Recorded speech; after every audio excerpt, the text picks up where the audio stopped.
Hey everybody, welcome back to SpaceBall. I am your host, Danny, founder, editor-in-chief of the Geekest Space. And I am here with Robert Howard, sports editor. Robert Howard, GDQ. We're speedrunning this podcast. Awesome podcast done quick. Yeah. APDQ. Awesome podcast done quick. You can't. I did it. Yeah, we're done. Yeah, Thank you, everybody. Have a good day. We're here to talk about baseball every week, except for now. It was not a week. It's only been 4 days. But things are crazy. Like there's a hurricane coming, and it's gonna be wild. I'm gonna have water coming through the house. I'll live stream it. Baseball. They're gonna keep playing. MLB stands for Major Levy's breaking, bro. So talking about baseball. Major Levy's breaking. I like it. Major Levy's breaking, baby. Oh yeah. Okay, so I guess let's start with highlights. We recorded on Thursday. Today is Sunday, so we only have three and a half days of highlights. Ish. Honestly, because we didn't do highlights, I figure why not? Yeah, if you have some from the previous week, throw them in. Oh yeah. So I was like, I'll just fucking go for it. So, Johan Oviedo. He there was a lot of comebackers this week. Some good, some bad, but he nearly got his head taken off by Kyle Schwarber. Yeah. And just quick reflexes, man. Like we here at SpaceBall quite often will say that pitchers are bitches. Pitchers are big baby losers. And it's not wrong. However, except Kyle Finnegan. There are there are. I don't know why I do that. Every week I do that. He fucking beat the Yankees. That's like I was not like I don't know why. Whatever. He's cool. Yeah, I mean, pitchers at the same time, dude, some of them have just the most insane reflexes when it comes to shit like that. And I'm always, like, I always remember when I was a kid, I was watching the Yankees, it was probably 2008, 2009, and Bobby Abreu, I can't remember who the pitcher was, but he had a comebacker right on the dude's forehead, right in the middle of his head. And I remember it specifically because Bobby Abreu hit him and was running and was like, okay, just keep going, I guess. Like he was telling himself to like keep running to first. And then like he just stood. Obviously the play was dead and they kept going from there. But man, oh man, I felt so awful for him. Oh man. And honestly, kind of same kind of highlight. We actually talked about this on Thursday, but on the other side of the coin, Alvarez from the Phillies just getting one right between the poor Dot. Oh man. Oh God, and he made the play. He made the fucking play. He knew it too. His body was in shock. He's like, I've got about 5 seconds before I feel this. Yep, and he was just like, I guess I'm just gonna have to try and just field it before you feel it, man. Just push through it. Oh my gosh! And someone was like, you thought you would think that 15 years worth of cup checks would have taught him. Yep. And it's just like, oh man, oh fuck, it sucks so much, but man, and there was another play that I had seen from one I can't, oh son of a bitch. I want to say, hold on just a sec. I have it right here. And I mean, if you have one, you can interrupt me while I'm looking for this. I do have one. I got a pretty good one, I think. I have a few. I have more than one. But I'll start with Hunter Renfroe on the 21st made an amazing catch. Amazing. He's running, reaches out, catches it in right field. The catch isn't what's amazing, though. He's so close to the wall, he can't stop. So he jumps the whole wall. He just leaps right over it. and it was like I was watching Spider-Man. It was amazing. And that was top of the ninth. He robbed the Blue Jays of, I think they ended up winning that game anyway, but of what could have been a game-ending run for his team. Oh yeah, and also this wasn't what I was going to bring up, but Manny Machado's play, running all the way from third and making that ridiculous catch. I was just like, dude, that boy chugging. I go back and forth on Manny Machado because I'm not. I would say I believe he is the reason why Dustin Pedroia nowadays can't really play anymore because of the injury that he had sustained when he was an Oriole. The injury that he caused when he was an Oriole, and he also like against the Red Sox in the World Series against the Dodgers was like kind of a prick of running down first base and like getting in the way and like possibly causing injury. I think that just has to do with Manny being Manny. Oh man, that's Manny Ramirez, but I was not going to correct you, but yes. No, I know, but it kind of applies in this regard. But I think that Machado's gotten a little better. And honestly, Slam Diego has been a lot of fun to watch, so I don't have too much issues. Honestly, this entire weekend, if I haven't watched a Phillies game, I've just put on the Padres and just watched them play. I think that they're tied right now with Houston. Hey, as a Phillies fan, I would prefer to watch the Padres too. Speaking of man. their game today, maybe not even an hour ago at time of recording, Fernando Tatis Jr. pulled an amazing double play at the top of the fifth. I mean, he like slid into it from the ground and then boom to second, boom to first. Phenomenal, and then brought it to the end of the inning, or I guess until the middle of the inning, end of that side of the inning. But face of baseball. Face of baseball. Slam Diego is absolutely just like they are a team. First of all, that's amazing to watch this year, and B, I don't think anybody can hate them. I don't think anybody is.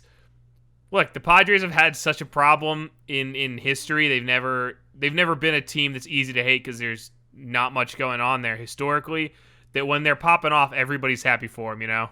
Yeah, I would agree. I think that nowadays, I mean, the Padres obviously with Tony Gwynn, they Mr. Padre himself, made it to a World Series. He even stated like he didn't give a shit if obviously he would have very much enjoyed winning that World Series, of course. But he even said like it couldn't have been any other way. Like him starting at a Yankee Stadium and going through the motions from there. Obviously, like I said, would have been awesome to see him get a ring, but at the same time, the Padres have never been a team. Like, I mean, maybe, it's always been either the San Francisco Giants or the Los Angeles Dodgers. Yeah. Obviously, the Diamondbacks, their being that they won in 2001, they were always, like, competitive.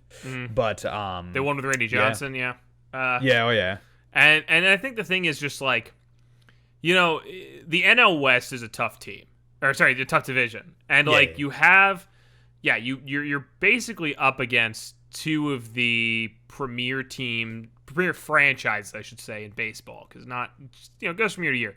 But the Dodgers and the Giants are just absolutely premier franchises, and they are the New York Yankees of the West. Like especially in this era. In the last 20 years or so.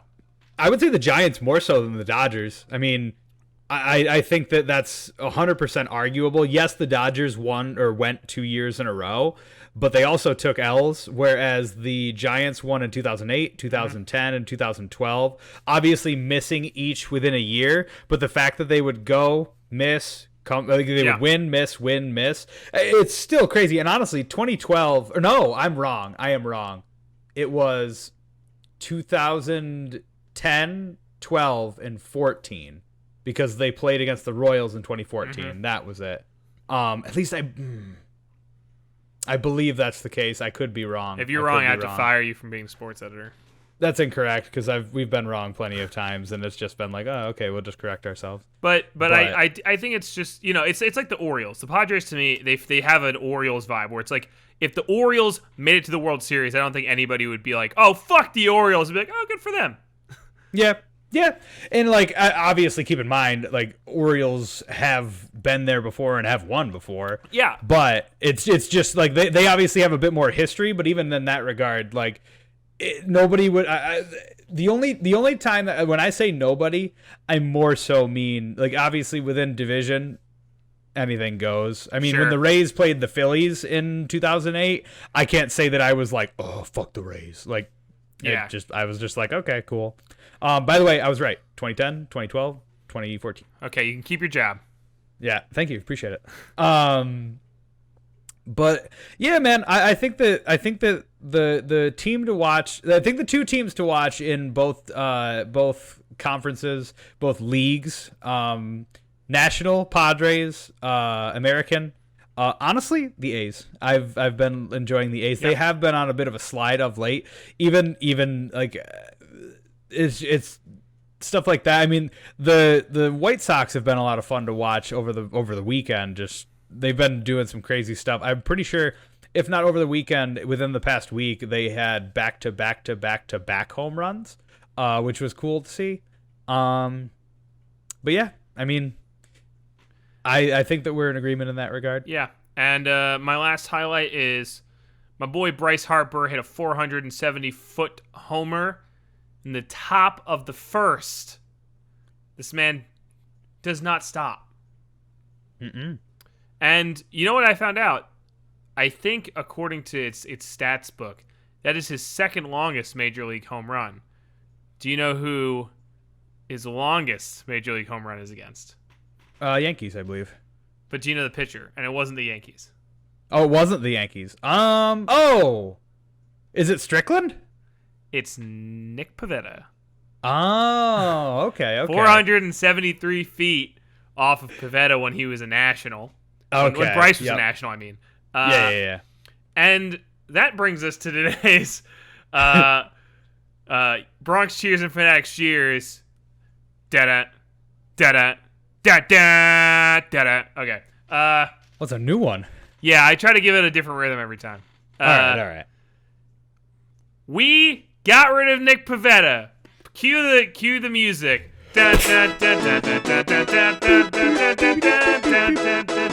Adios, motherfucker. Woo! The Phillies are fixing their bullpen. I use fixing with heavy air quotes. We are attempting to make our bullpen slightly better. Isn't that what every team wants, honestly? Just their bullpen to be better? I think every team wants it, but most teams can do it. I think Phillies are struggling to do it. Yeah. Since Thursday, the Phillies have made two trades. We traded with the Yankees. We got David Hale, trading you the minor leaguer Addison Russ, who is good. He's just not Major League material yet. So you guys hopefully will be able to turn him into Major League material while we take your sloppy seconds of David Hale. And then we got Heath Hembry and Brandon Workman for Pivetta and Seabold, and I think a cash bonus, which you would have to you'd have to pay me to take Pivetta too. Frankly, I fucking get rid of him. You became very pixelated again, so all of a sudden now you look like a Mega Man boss. Hey, that's kind of what I'm going for here. I'm so happy to just honestly be rid of that nightmare. I so tired of Nick Pivetta. I'm so tired of everybody in our bullpen. I would say the best person, honest to God, the best person in our bullpen is Hector Neris. And Hector Neris is getting screamed at while he's on the mound by our catcher, JT Realmuto. And that is our bar for bullpen quality.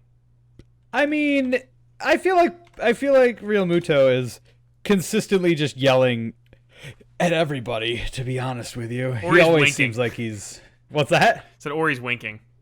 Yeah, that's true. But even when he throws people out, he just looks and he's just like... Yeah. All right. I mean, he has an attitude, but I don't think he's wrong, though, about all this shit. I mean, watching that game, it was a, hey, what are you doing moment. Yep. I agree. It's just like watching. I think we're also. Did we maybe send Deolis Guerra somewhere else. I think maybe we send him to Lehigh. That one I'm not sure about. But I'm not sure. I'm really, really, really, really, really, really hoping. Workman did a pretty good job the other day, I think. I don't think Heath Hembry's played yet, or if he did, I missed it. And I don't know if David Hale's played yet. But I'm really hoping... I don't think so, no. I'm really hoping that with those guys coming in, we can kind of turn our record around. And just, like I said, if we just get into the playoffs, if we can make a... Because of the 2 extended wildcard spots, if we can go to, 500, maybe we can get in. Just have a record of 500. That's all I want. We've not been doing so hot. We're like 9-14 right now. So we're basically halfway through the season. Let's turn it around, guys. That's a pep talk right there from Daniel. Look, Clentak, you can email me, geekspaceYT@gmail.com. I will tell you what to do. I can fix this whole roster for you, all right? Listen, give me a Scott call. Kingery made a crazy, ridiculous play this past week. Good for Scott. He needed it. He needed a lot of things, but I as soon as I saw that, I was like, oh, Dan might be pleased. And turns come to find out, not really, but like it's okay. Hey, look, I'm not pleased. I'm glad Scott Kingery did something right, but I still think he needs. I don't know. I don't know what is up with him. He's like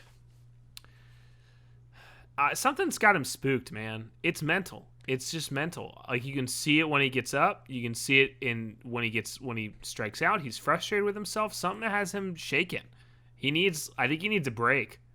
I think we need to send him to Lehigh for a week or something. Just let him not be under the stress of having to fix. Because the truth is, Scott is indicative of an endemic problem.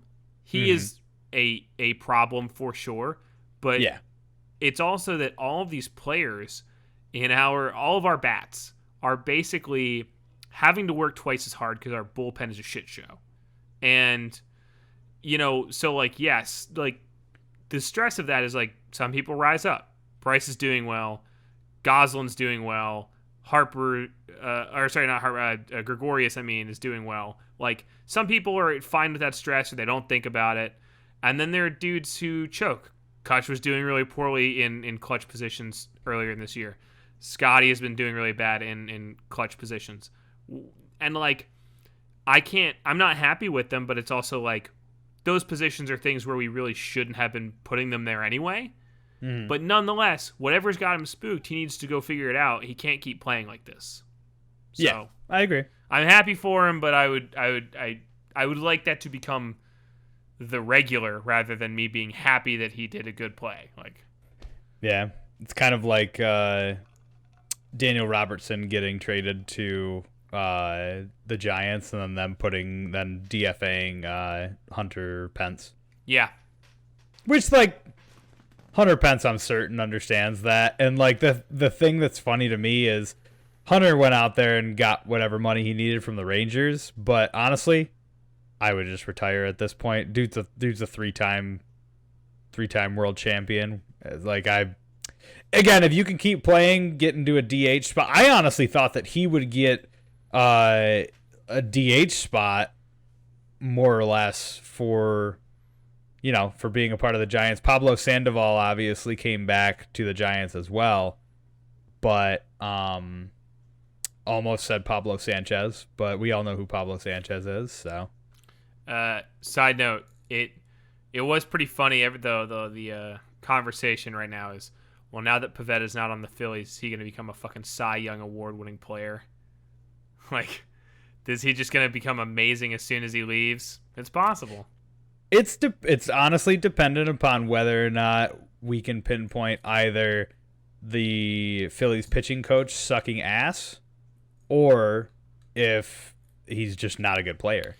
Yeah. I think that you'll see stuff like that with because Joe Girardi, believe it or not, Aaron Boone inherited the team that Joe Girardi made into what they are. You know what I mean? Yes. I feel like if that were to give a little bit of Bronx cheers into this conversation, I feel like if that were like the next year, if Girardi were there, I don't think there would be a whole lot of difference. I don't think that Boone is a bad manager, and I'm not sitting here like other people were 2 weeks ago, like fired Aaron Boone when like I've said before, I'm not the typical Yankees fan. I fucking hate that like mash the fucking mash the eject button now, but it's something where Girardi knows what he's doing, and I think that Girardi also like in 2008 is when Girardi was originally the manager. His first year was the first year in Yankee Stadium, and they didn't even make the playoffs. The next year, they won the World Series. Not to say that that's like something that you're going to immediately see with the Phillies, but like the Phillies do have the talent. I think that the issue. Are you promising me a World Series, Bobby? I mean, I cannot promise you anything. No, the problem. Phillies fans aren't totally different. A lot of people are blaming Girardi. Blah blah blah blah. Girardi did this. Girardi did that. Why? The problem, though, I think by and large, most fans would agree, is not Girardi. The problem is Matt Klentak. The rebuild. We had a rebuild of this team, this generation, a couple of years ago, and we were kind of on the tail end of it this year, and basically, we fucking blew it. Our rebuild went very poorly, and you can see the results of that now, especially on the pitching end. And like, I think Klentak is basic. Somebody said this. I think he was ready to just let our shitty bullpen be a shitty bullpen this year and us not have a chance. Yeah. Which, at a certain point, I understand. I mean, at this point in this year, I don't really blame anybody for either going all in or just saying fuck it. I don't blame. Truthfully, if I were an owner, I would be going all in immediately. Like fuck that, do whatever you got to do. But I remember. Sorry, go ahead. I was gonna say, I think that what somebody said is, I bet he's making these bullpen trades simply because somebody threatened his job. I bet they're saying, if you don't fix this and we don't go 500, we're gonna fire you, because this is his like third year in a row of kind of having shitty front office moves. Yeah. And like the Phillies have had success. They went to 2 World Series. Obviously, they were 1-1, but they went to 2 World Series in a row. Like you don't do that and play poorly. You know what I mean? Mm-hmm. Theoretically, you could. More so what I mean is you don't go to back-to-back World Series, win one. And more so what I mean is it's not a fluke. I suppose that's probably the incorrect. Obviously, I said that incorrectly. Because like truth be told, I don't know what it is about Dave Roberts as far as being the Dodgers coach, but like when it gets to the postseason, all of a sudden his brain becomes very smooth, and it doesn't really. Not a lot. It's not making a whole lot of sense at that time. Like I don't understand why the fuck when you have. I've harped on this before, and I can't. Truthfully, I can't remember the player who it was, but they had nearly like a 0 ERA, and instead they were like, let's get Clayton Kershaw out there and Joe Kelly. And like, don't get me wrong, I don't have an issue with Joe Kelly anymore, but like, I mean, even then, I don't think that he's not the guy that I want. In the Game 5 of the ALDS against the Washington Nationals, like, it was just silly. You mean the NLDS? But again, excuse me, NLDS. Yes. NLCS. Nope, NLDS. NLCS was Washington and Cardinals.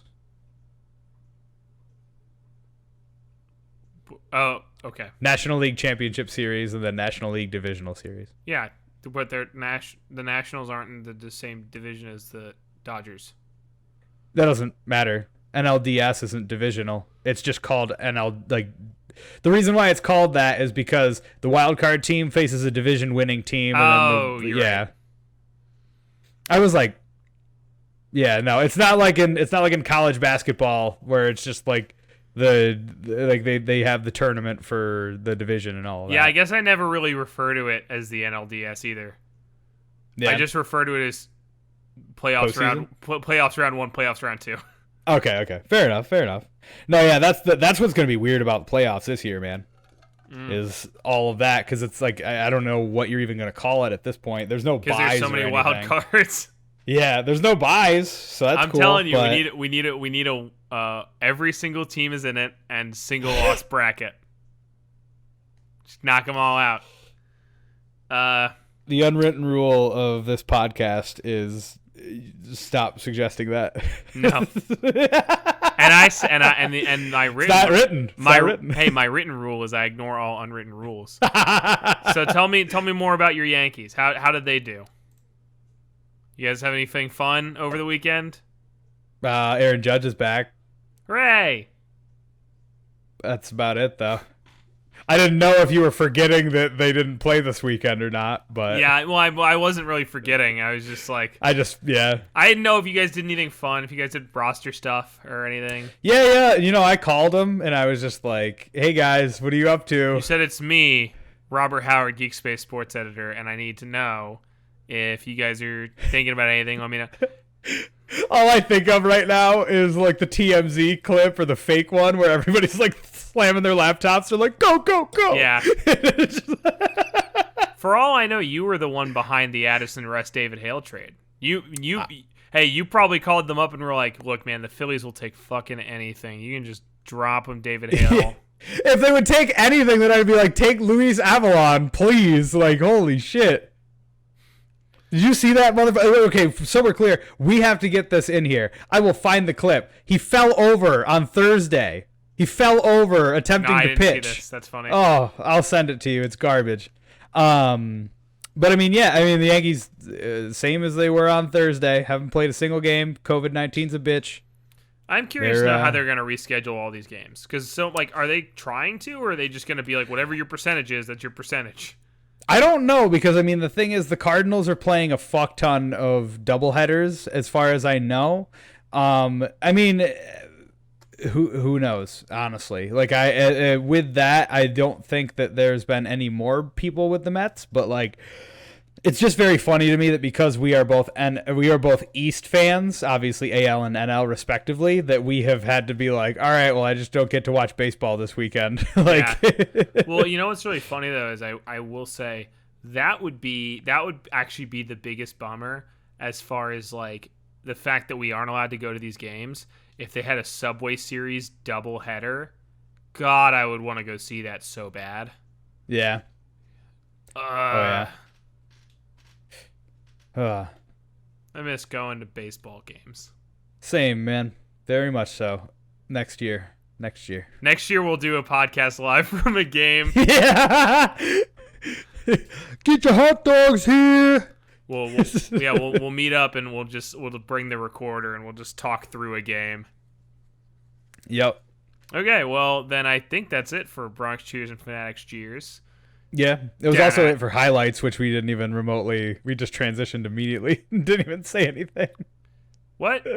I said Bronx Cheers, Fanatics Cheers, so we're moving in. No, for highlights, we didn't even say like we're done with highlights or anything. At least unless I'm bugging. I assume when you start one segment, you're done with it. Yeah, that's fair. Look at what I did. I fucked up the flow. Whatever. Fuck me. Yeah, fuck you. Anyway. Yeah. See. Well, now we're going to talk about piss missiles of the weekend because it's so recent. Do you want to start or do you want me to start? I can start. Okay. So, one thing I would say, I'll start with the AL piss missile, and Detroit, they haven't been doing so hot. They aren't the worst. Really? They aren't the worst. They aren't the greatest. They aren't the best.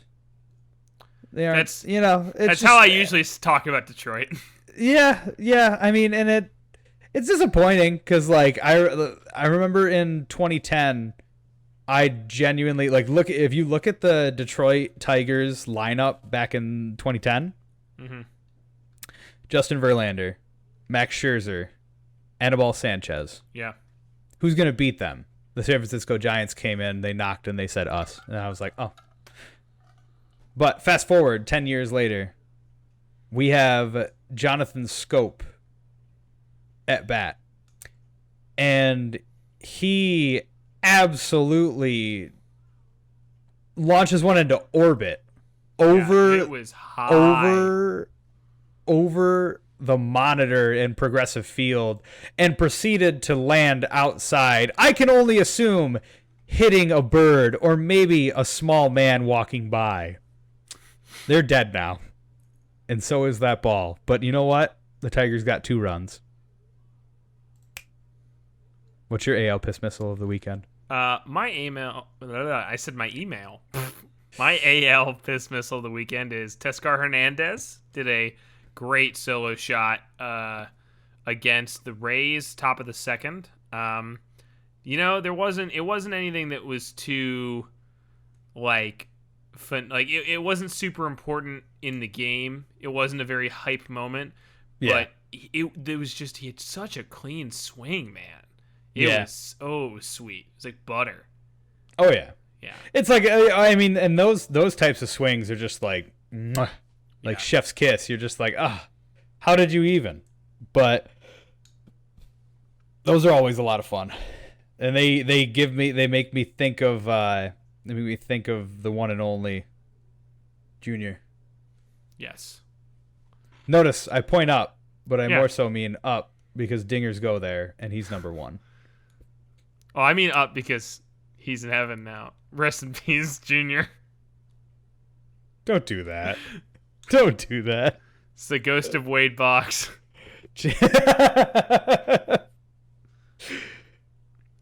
Oh, good Lord. All right, well, my NL piss missile of the week is, we had a lot of these last year, but nobody really, they happen like so frequently. I swear the Dodgers walked off all the time last year, but this in particular, we have a belly bomb in sight for a walk-off against the Rockies. Probably my favorite swing in baseball is Cody Bellinger. He's got a good one. And this one, at first, I absolutely thought that that Hilliard of the Rockies, I thought that he absolutely had it caught. And so did Belly, to the point where he was like, and then walk around. You get a little sweet social distancing walk-off celebration, and you're golden. And, I mean, honestly, I'm probably my favorite moment in baseball, unless it happens to my team, is a walk-off, I'll be honest. Yeah. It's sorely missed because of the hype that it generates with crowds, but yeah, it's always good to end your game with a nice little bomb walk-off, and that's what Belly did. Well, I am going to give my NL piss missile to Jake Cronenworth. He had a grand slam Diego. All right, bottom of the second. By the way, score was 7-1. You don't need to grand slam that, but you know what? Fuck you anyway. Guess who it was against? I'll let you say it. Fuck the Astros. So, just phenomenal. And here's the thing. Do you know what's so great about this? We were just celebrating. He didn't get the chance. Tatis having his first Grand Slam ever. Yep. And he joined March of last year. Yep. And Cronenworth, this is his rookie year. And I think they're one Grand Slam away from tying the most amount of Grand Slams in a single month in MLB history. And we got 7 or 8 days left, so. Yeah. And Cronenworth is getting the first of his career, brand new kid in a weird year, and it just feels good. I think at this point there is no other rookie of the year contender. That kid is he's doing real well. Real well. I think that's even underselling it. I think he is better than a lot of the veterans on that team. He's just putting in maximum effort. And I think it would not only not be surprising to me, it would be incredibly deserved if they got if they got MVP for Tatis and then they got Rookie of the Year for Cronenworth. I think they deserve both of them. Yeah. Yeah. And honestly, I think that Also, it's amazing to me that Cronenworth is both a shortstop and a pitcher. He's not just a shortstop and pitcher. He's played this. He's like multifaceted He's for like a just lot of full different utility. things. He did first, second. I think he played third for one game or something, or shortstop. I believe I don't think it was this week, but I think 2 weeks ago you had a highlight of Cronenworth. That was at first, right? Yeah, he did it. That was yeah, at first. He hopped up. Yeah, well, I mean, the thing is, when you have Fernando Tatis at shortstop and you have Manny Machado at third, you're not really going to be having anybody play anywhere aside from he did the it. rotation. I don't remember why. I think maybe it was a day that maybe Machado was DHing or something. But like, I remember he's been at like 4 different positions. Yeah, he's like this guy is a 5-tool cat. This nuts. Oh yeah, and like, I think that I'm in agreement with you in that he's definitely, if he's not, if Dustin May isn't the one to take it for Rookie of the Year, I think that Jake Cronenworth absolutely is right up there, if not beating him. I think that those two are probably the two that we'll see in the NL as far as Rookies of the Year. So far, at least, we still got one more month to go, more or less. I mean, we haven't even finished with this one yet, but yeah, man. Crazy stuff. It's nuts. Okay, well, those are our 2 piss missiles of the week per person. 4 piss missiles of the week. It's a lot of pissing. You're good. I got you. A lot of pissing going around. Okay, so let's play a game of This Is How I Win. Cue the video. This is my fucking way. This is how I win. All right, so we have a hat full of names, a name of every team in the MLB. I'm just remembering last week when you said bring the piss on me. Yeah, bring it on, dude. And yet, no piss has been brought yet. Oh, my. I got a hat full of the names of the teams in the MLB. You want to go first or second? I'll go first. All right. You have the Marlins. Okay. Give me just a quick sec. Let me get a little. There we go. Get a little. Gross. Get rid of that. Get a little Marlins colors up in here. Give me a moment. I think that we should give each other a little bit of time just to see the rosters. I'm allowing you your time, okay? Yeah. I know. Even though really the way the Marlins win is to sabotage every other team, but it's just give them COVID. Yes. Yeah. Yes. I agree with that. I would say I am ready whenever you are. Okay, and go. So with the Marlins, it seems like they have a lot of like misfit toys, like Jonathan Villar, Jesus Aguilar, Miguel Rojas, Corey Dickerson. I think that what they need to do is they need to lean more so on their hitting and just fucking go for it as far as their rotation is concerned. Honestly, I don't suspect that their bullpen nor their rotation is going to be doing any favors. Sixto Sanchez just started yesterday, and he looked pretty good. But again, not super well. I think that the best thing that they're going to be able to do is they're scrappy, and they just need to... Left. Yeah, they just need to be able to just move the ball around and get some people home, honestly. High runs. All right. Well... I don't disagree with you. They're already in a good position, so I'm not surprised. Yeah. I mean, I'm surprised at the Marlins, but I'm not surprised like. I'm saying I wouldn't be surprised if they go all the way from where they are now. Yeah. I mean, if you were to, you gave me all 5 of the teams in the NL East, they are on the bottom in my predictions of the year. I can guarantee you that at the beginning of this year. Mm-hmm. All right, let's see who I get. Who is this? Oh, okay, I have the Nationals. Nothing. You get nothing. Fuck you, Nationals. All right, that was This Is How I Win. Okay. Give me a second to pull up the roster. Although I know the Nationals mostly.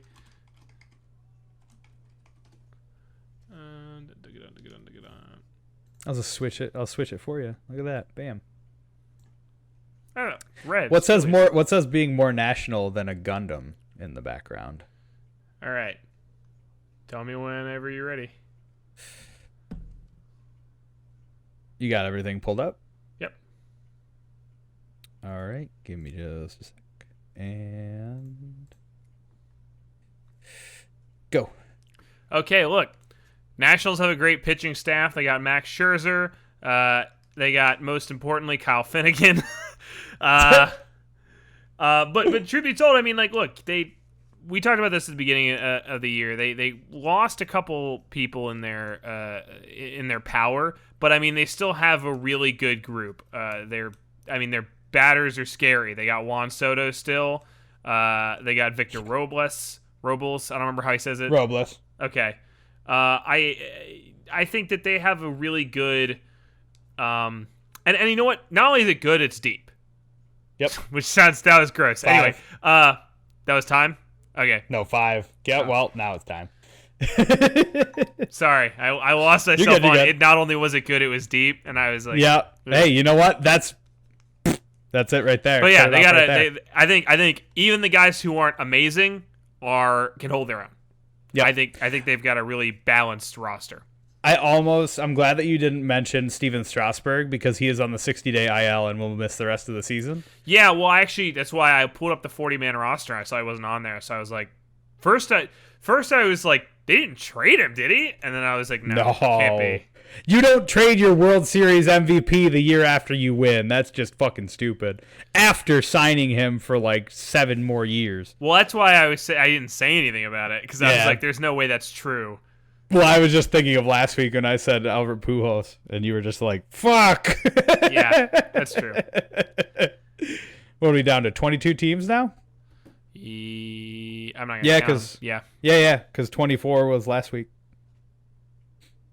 Yeah, man, I mean, it stinks how the Nationals have not, I shouldn't say fallen, because like they've been down and out before. Last year they were like 14-30 or some shit. I can't remember their actual record, but they're scrappy. They're scrappy, and they don't complain when somebody hits a grand slam. They just pitch better. Yeah, and I think that I mean, look, they don't even need to pitch better. Like their pitching staff is actually, at least I think their rotation is good. I mean, yep, Max Scherzer, Anibal Sanchez, Steven Strasburg when he wasn't injured. I mean, it's like they started off strong pitching. That was our first, I think our second series was against the Nationals, and it was like, yep, fuck. Yeah. That was the same with the Yankees. It was Scherzer. It was I can't remember the pitcher who started the second game, but he was good. Mm-hmm. And then Anibal Sanchez, I think, started that Sunday. And they were tough at bats. They weren't, like, obviously the Yankees won 2 out of 3, but like they were good. They Side were very, note, very good. Juan Soto batting average 368. Yep. That's nuts. You know who has the best batting average in the AL right now? Or in the league right now? In baseball. In the best batting average? Not the best sir. OBP.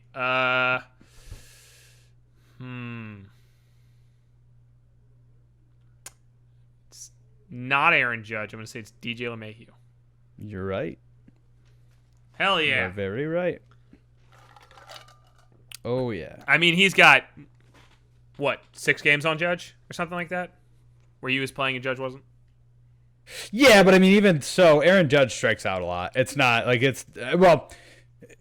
over the past couple of years, he's gotten way more patient. But again, Aaron Judge strikes out a lot. Aaron Judge hits balls far. Yeah. That's what he does. But DJ has amazing plate discipline. Like, he's just super, like... Everybody says he's the hardest to get out. Like, last year, DJ LeMahieu kept the Yankees in the playoffs. Literally, like it was top of the 9th, hit a home run, and then tied the game up. Obviously, Jose Altuve, not Jose Abreu of the White Sox. I was going to say, I hope he wasn't there. No, yeah. Jose Altuve hit that home run off of Aroldis Chapman, which like he knew what was coming because they were fucking cheaters. But I would say, yeah. I mean, very good. Very good. Pretty stoked about that. But pretty much everything else belongs to Fernando Tatis. Yeah. I mean, I also think it's just like, you know, we've talked enough about Tatis on this podcast, but I mean, it's not just his stats. it's his attitude. The dude is a star. He is a star. Yep. And Tatis ball. Yeah, it's really what we should call it. Tatis ball. Tatis ball. Renaming the podcast is Tatis ball. Yep. We're both growing hair just like him. No, I think if we grow that hair, it's considered politically incorrect. Is that true? I can wear dreadlocks. You can't tell me Maybe I can't you can wear dreadlocks. I know I can't wear dreadlocks. I'm balding, Bobby. My hair would just fall right the fuck out of my head. All right. Well, okay. Okay, so our last segment is WWJD. What would Junior do? Now look, baseball's had a tough year, but things are getting back. They're coming back slow, but we got a lot of games to make up. A lot of doubleheaders. Some teams are playing 2 doubleheader series in a week. If we had a situation like that where, all right, doubleheader in the Kingdome, it's 98. Griffey's in both games. How does he react? Double dingers for double Kenny. Ken Griffey Jr. He's a Double double. Kenny? He's a 2.